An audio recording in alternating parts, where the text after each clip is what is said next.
Thank you, Margaret Ann. So allow me to introduce Monsieur Ben Lacroix.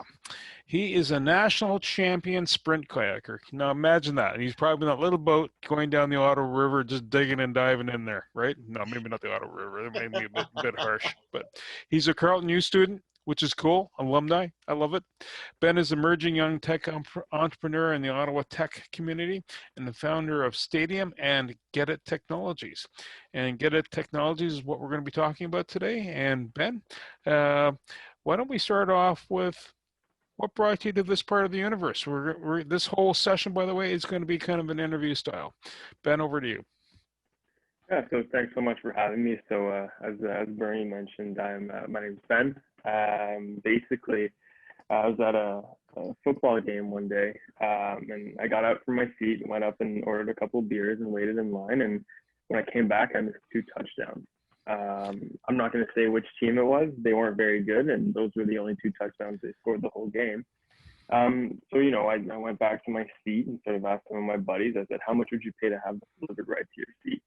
And everybody sort of threw out a number. So we, you know, I went home and did some digging and started looking at how mobile tech could improve sports. I come from a sports background. My whole life has been sports. So I wanted to be able to, unfortunately, I'm not good enough to be a pro athlete. So I had to find something else that had something to do with sports and being able to sort of grow that way. And so that's how we were born. And it's been quite the journey ever since, going through a pandemic and all that. So in schooling, were you in the tech industry to start off with? Was that your forte, either electronics or in web page development, SEO, or? No, so this is a funny story. So I'm actually a political science student, so I've absolutely nothing to do with tech. But I've been, and I'll touch on this a little later. I've been really lucky to have built a great team around me of people in tech who have been able to help me build my platform to where it is today, and to also I've been able to build such a good team of advisors and day-to-day team to really help me grow this company to where it is now. Tell us a bit about your team. Then, like the people that are surrounding you. It sounds like a project management skill set. Man, it's been quite the interesting ride for sure. Yeah, so it's a bit of a funny story. So when I realized that I wanted to start some type of technology for in-seat ordering or delivery like that, I realized that, you know, going to a tech firm was going to be expensive. So what I did is I partnered up with a venture capital firm out of Calgary, and they have a tech team. So they actually bought an equity, provided me with the capital I needed to start, and then their team actually built my platform for me. That was great. Their founder became one of my co-founders. He's my CFO and sort of my tech guy as well. So I've had that. And I've been lucky enough to also been able to, I hate the word poach, but to bring in other executives from a couple other industries on my day-to-day team. So we have a couple great people that way who have been able to help me grow, especially in the pandemic. And we have a tremendous board of advisors, from the CEO of Hydro Ottawa to a former Huawei executive and one of the founding members of the Capital Angel Network. We've really been able to bring a great team together in both tech as well as business development to sort of help grow from there. Was there any local support that you found from other agencies like Invest Ottawa or the like that to help further you along? Yeah, absolutely. So one of my co-founders is the founder and CEO of a firm called Canadian Wealth. They offer a lot of sort of startup support, from marketing to tech, obviously, and that kind of stuff, as well as mentorship. And we're also an Invest Ottawa company. So we were part of their pre-accelerator. We still work extremely closely with them. I'm usually on a call every week or week and a half with someone from Invest Ottawa. So they've always been really present with us and providing me, at least as a young founder, with a lot of feedback and a lot of insights on how to sort of help me grow, especially in a pandemic. And as well as a lot of resources in terms of building my tech and helping me in that direction as well.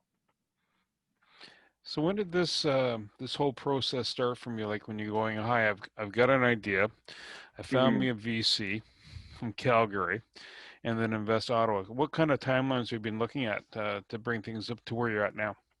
Yeah, so this past year we've grown extremely fast, faster than I ever thought we would. So September is sort of when I had the idea. That's when we incorporated, and we were able to start quickly getting investments in and being able to build our technology. Invest Ottawa came on board in December. That's really when they started getting involved with us. I was lucky enough through a lot of my advisors to be able to get some introductions to different professional sports teams. And this is sort of where the pandemic hurt us a little bit, but we built our tech throughout the winter, and we had our tests lined up for the end of March, early April, with a couple of different NHL franchises. So we were going to start with the AHL and sort of move our way up as we're proving, kind of just like a player, but for our tech.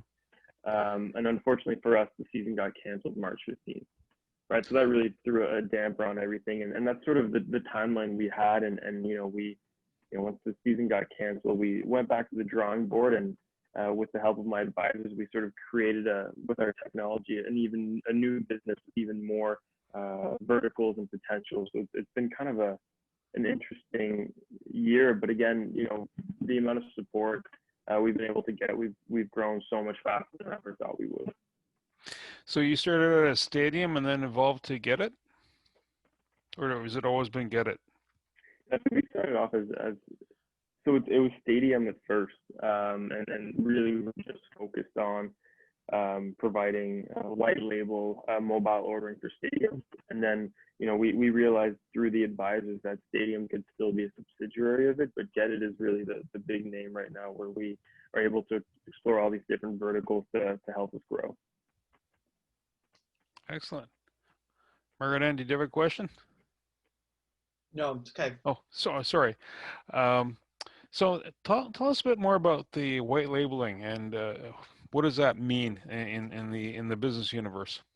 Right. So what we realize is a lot of third-party apps aren't making any money, regardless of if they're traditional third-party apps or involved in certain industries.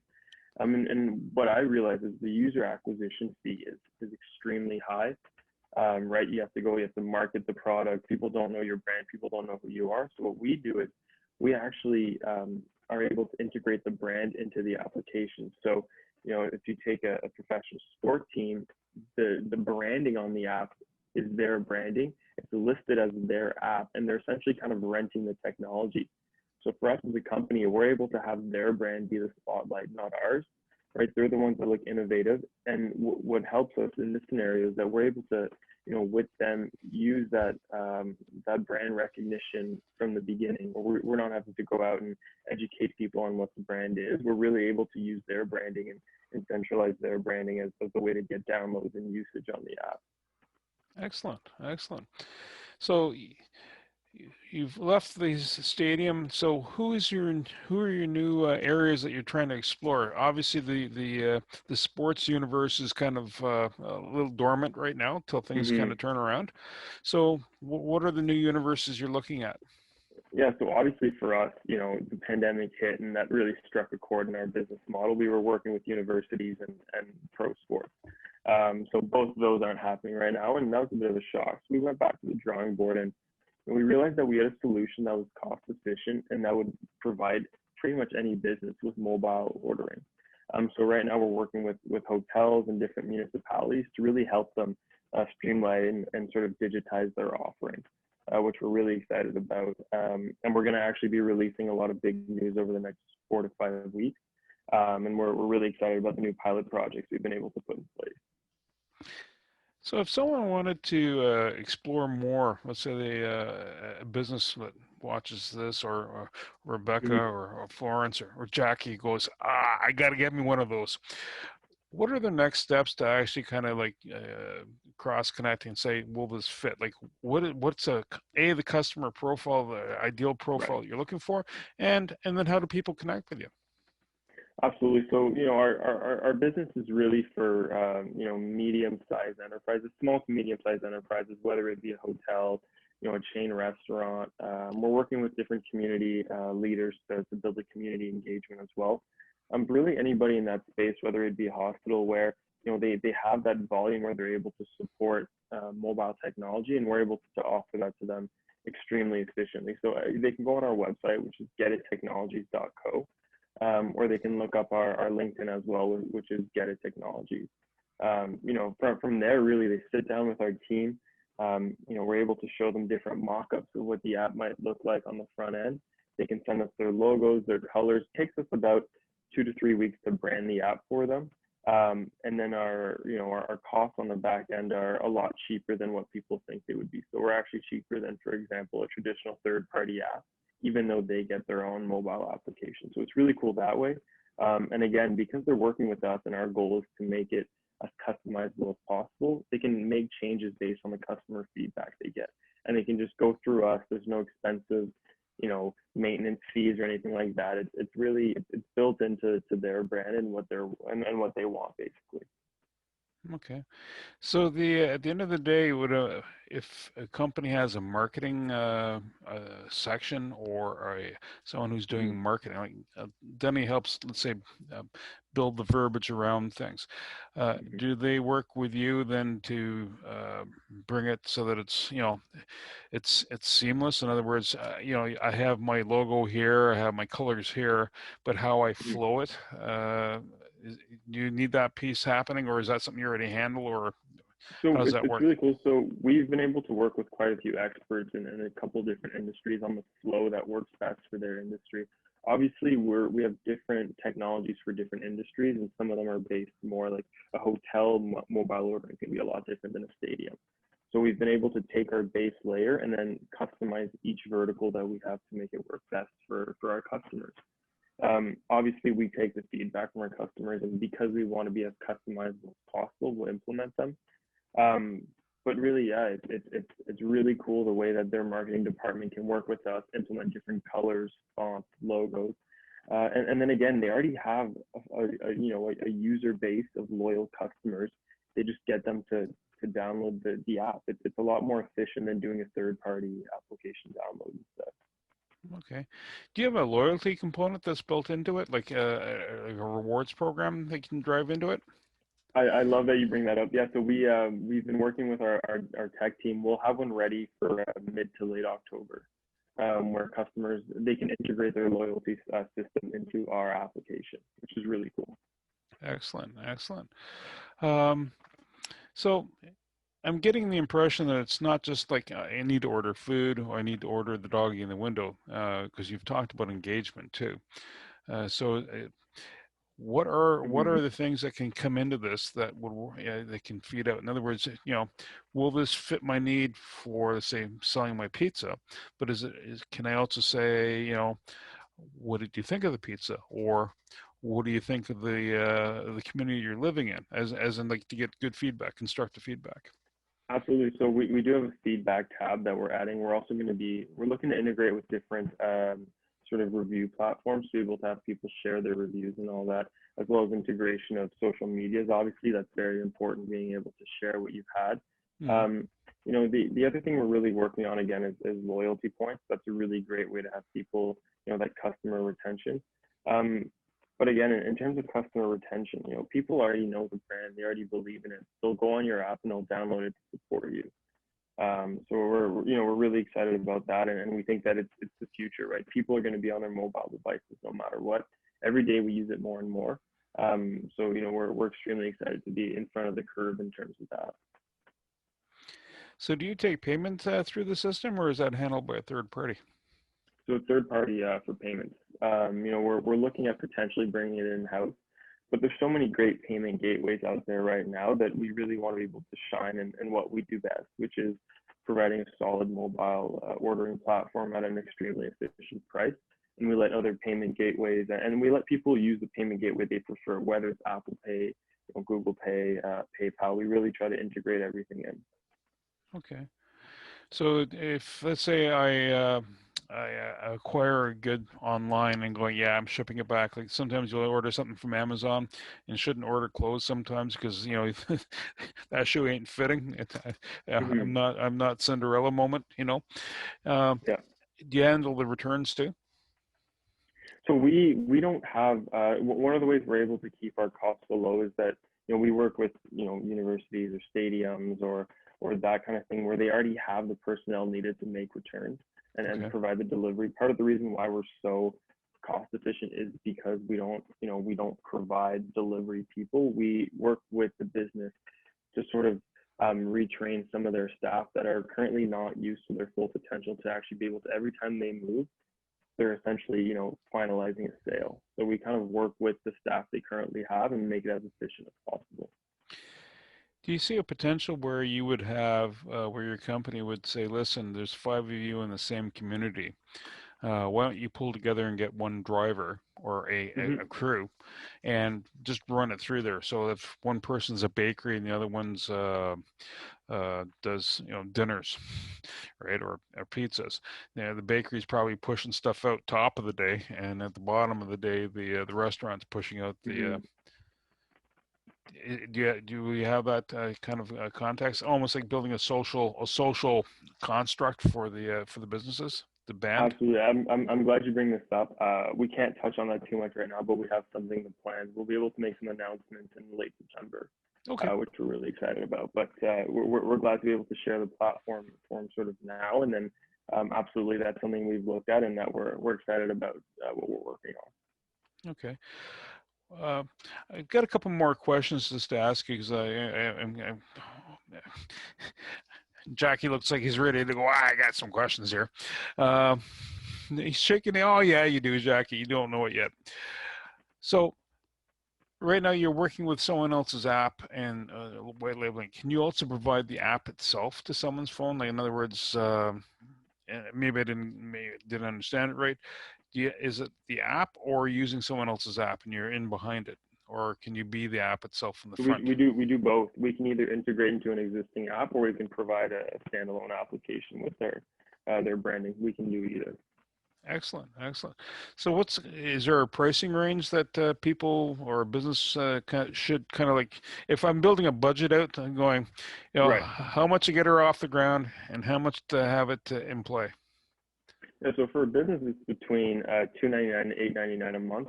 But for some of our bigger sort of enterprise deals, we're able to sort of funnel the cost back to the consumer. Okay. Excellent. Denny, do you have any questions you want to fire in? I do, but they're more on the personal side versus the business side. How do you like being an entrepreneur?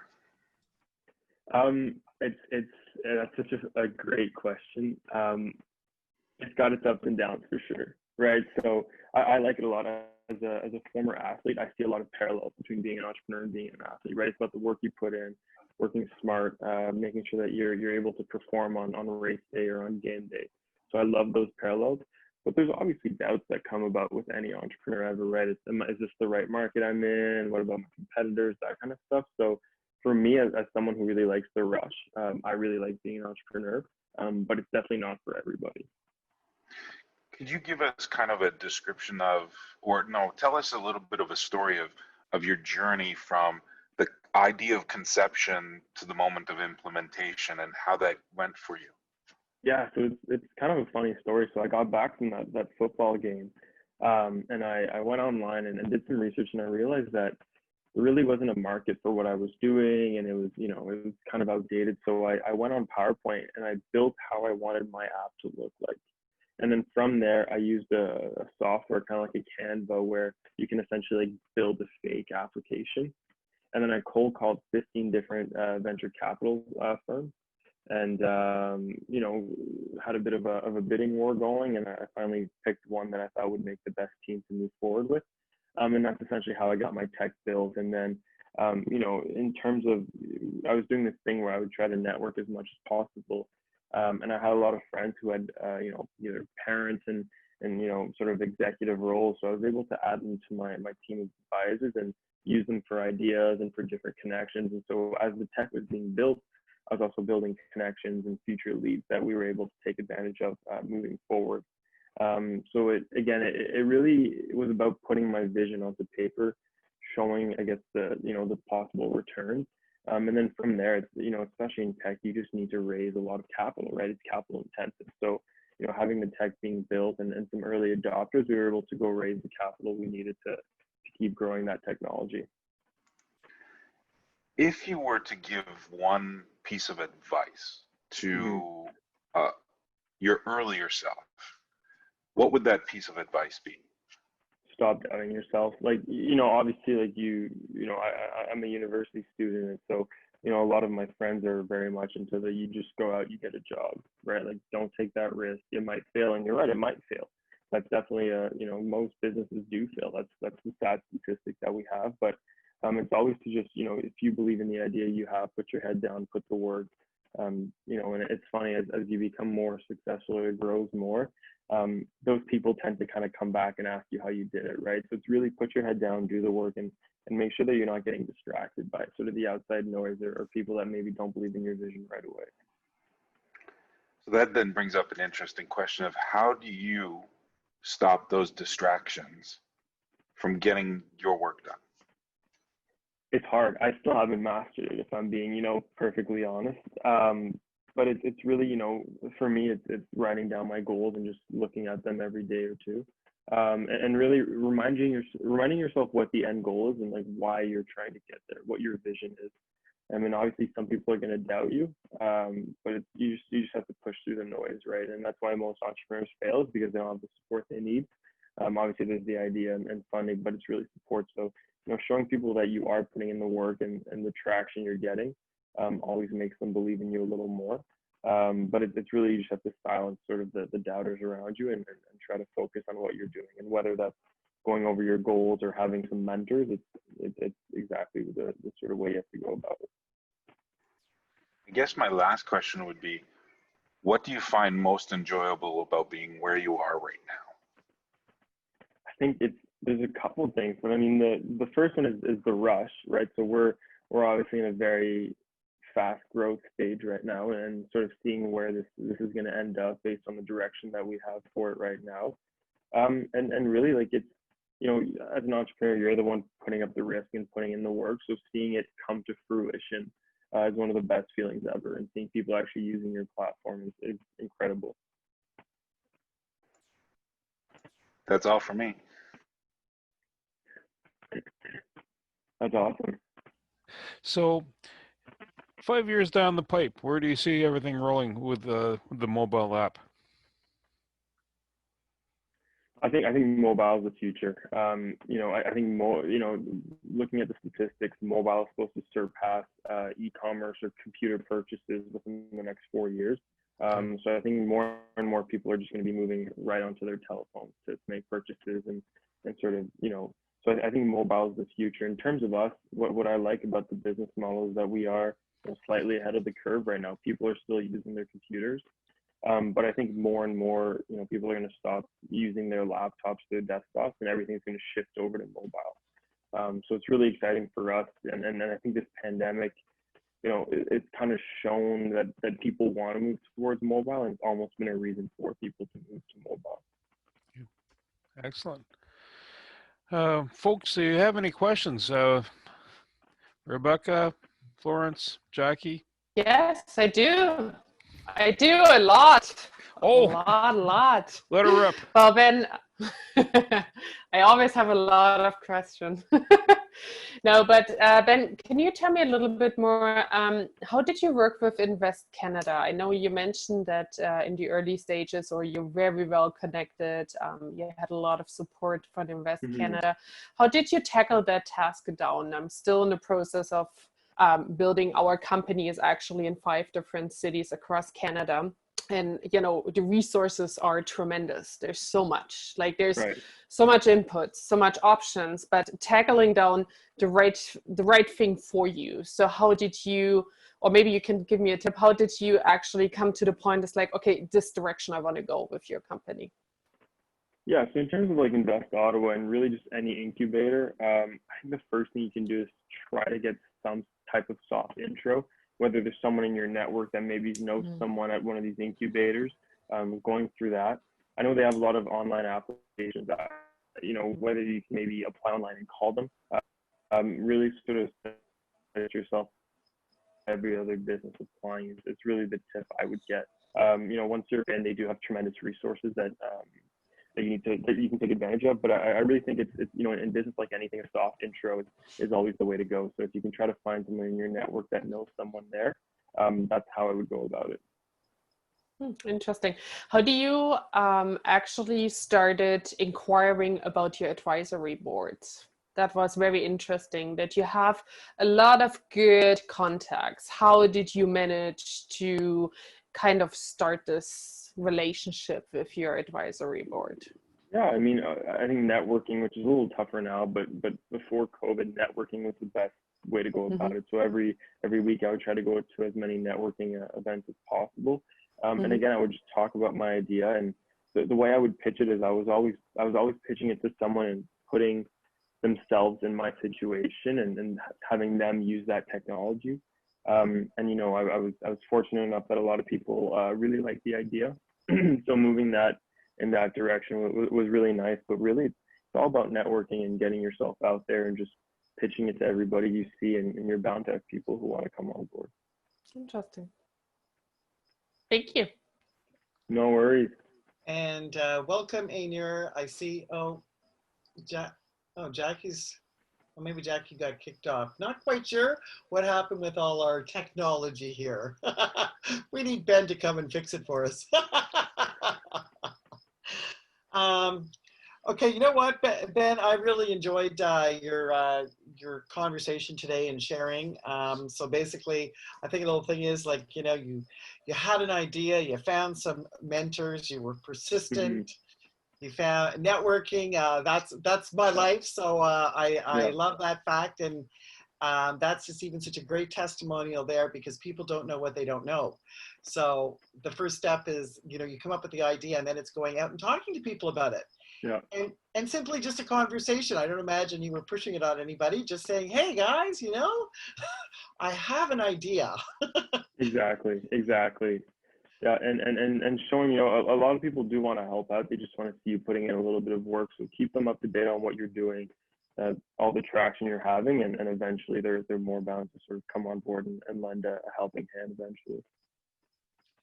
And I do actually, I'll comment on that too, because I do believe that I think once you're out there talking and sharing, and many people can help you just be better, because like, you know, because all of a sudden, you know, you find out something you didn't know, or who was asking Rebecca.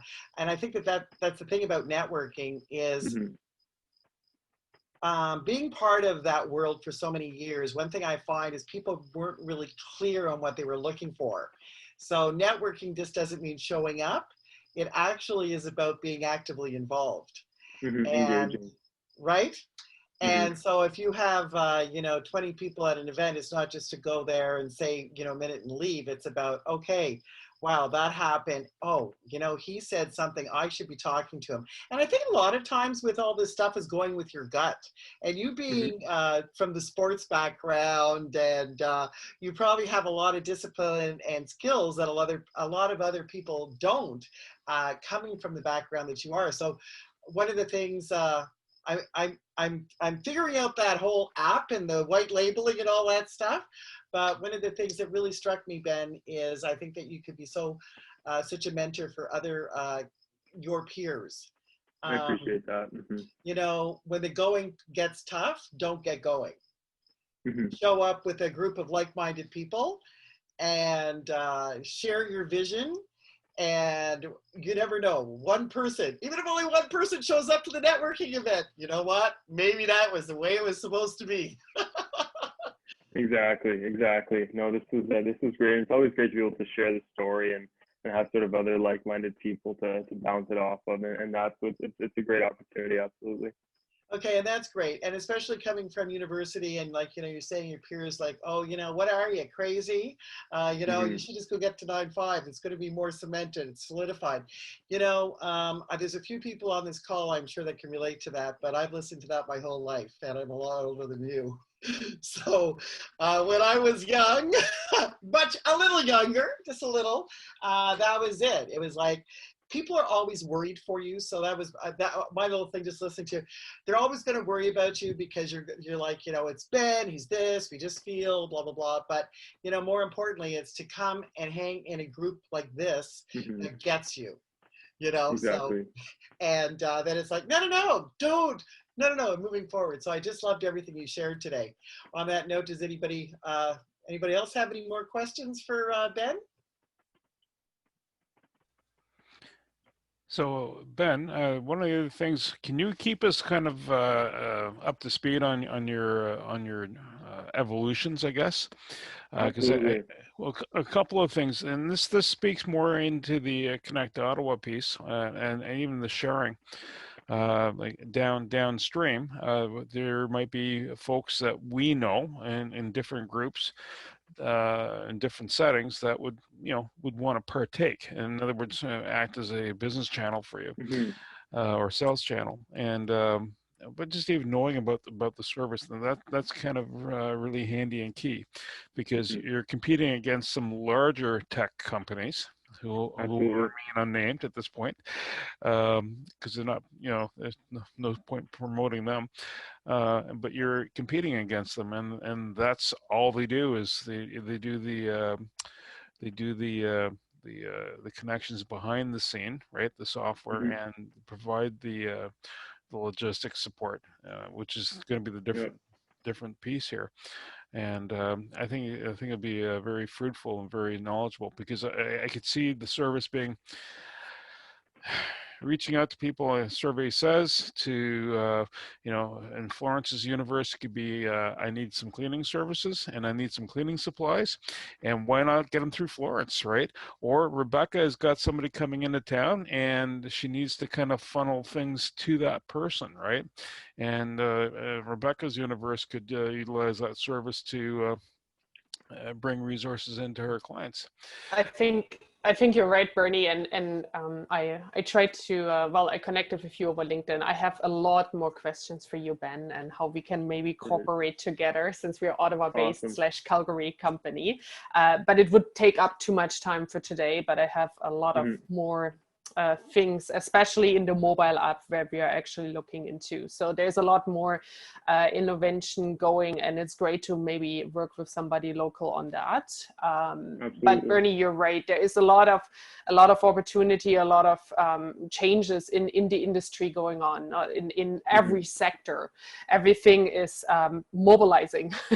Everything is pretty much really going offline. Like, in any channel possible, not being in contact with somebody, even though human beings love to be in the contact in person, and we still will have to do that. As an example, I had an organization this morning for a client. There are usually 20 people there, but there's 2 remaining to do the job from 20. So they're really struggling because they don't have the technology behind it yet to function with the new situation. And I think that it's a good learning curve for everybody, especially for new businesses. And I still count myself in there as well, because we're just on the market for 6 months. So it's been all fresh and new, even though coming from the business for many, many years. But having your own entrepreneurship, your own business, going online in COVID, it's a whole different level. Exactly. Absolutely. So Aineer, there will be a recording of this. Welcome to our call, because we were talking about white labels. Did you want to just do a quick introduction of yourself? I'm a postdoc at Carleton University, and I'm in a transition to make my own business. So I just started to get more information about as much as possible. Okay, that's awesome. Well, you and Ben have something in common, and you're both at Carleton University. I'll know it's there. You go. Okay. But that is what. Well, welcome to the call. Just late. yeah, a little bit late, but anyways, you can always watch the replay or the rerun. we'll have it up on YouTube, so you'll get to hear a little bit more about Ben. Denny, did you have? I wasn't sure if that hand moved. No, that was just you doing that. Okay. So what time are we at? We're almost, it's 1:48. So how do you want to wrap up? How would you like to wrap up this call? Bernie, how about you wrap up this call? How about you're profound? I'm profound? Yeah. At least I wasn't profane. Question. How should we have Ben leave this call? Well, I'm going to give you did a very thorough job of being a interviewer today. So you asked a lot of great questions. So take Ben, it give away. us your Visa number. We'll process all the payments. No, just. So a couple key things here. We have a survey going out at 5 minutes after. So if I don't have your email address, sorry, but if I do have your email address, you will see the information coming out. Please post things in the chat. I'm going to repost again us a little more. And here you'll find a little more information about myself, and then how to connect with us for future events, and the YouTube channel. All right, so that's where everything will kind of sit. Ben, I would suggest that in 2 weeks' time we reconnect, and when your system is, when the wheels are up and you're in the air type thing, and you can do more, maybe we circle back in the month of October and book a recap, and then do a slide deck presentation and going, hi, here's the meat and potatoes, and here are the benefits, because I can see a lot of utility passing this along. And I'm assuming you're going national, right? And or are you doing North America? What is the grand plan? What's that? So in terms of North America, we have quite a few. We have a lot of great leads that we're currently pursuing. It's a little tougher now, obviously, with the U.S. being shut down so much. But pre-pandemic, we had some great leads in the U.S. that we were pursuing. But in terms of the plan, we're definitely entering a sort of a hyperscale mode over the next couple of years. And especially with our investment partners right now, we're really able to grow quickly, and hopefully we'll be able to take over the market very fast. Okay. Well, one of the thoughts, again, we'll touch base and loop back in, because there are other opportunities, other venues through Connect Ottawa and through connections that Margaret Ann and Denny and I are making with other groups.